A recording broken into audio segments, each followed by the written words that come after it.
కాదు, ప్రజల పక్షాన మీరు ఏం చేసిండ్రు? బీజేపీ ప్రజల కోసం ఏం చేస్తున్నది? ఒక ఇల్లు కట్టించిందా? ఇంత జాగలు ఇచ్చిందా?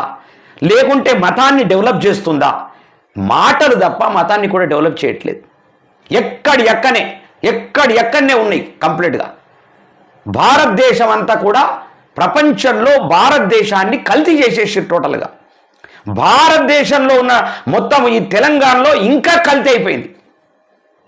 భారతదేశంలో మొత్తం అంటే ప్రపంచంలో భారతదేశం అంతా కల్తీ అయిపోయి భారతదేశంలో తెలంగాణను కూడా కల్తీ చేసేటటువంటి కార్యక్రమం పెట్టుకున్నారు వీళ్ళు.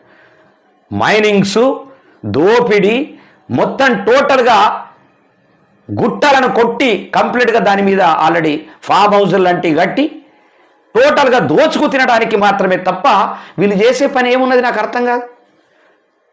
ఎవరైనా మాట్లాడితే అర్బన్ నక్సలైట్లు,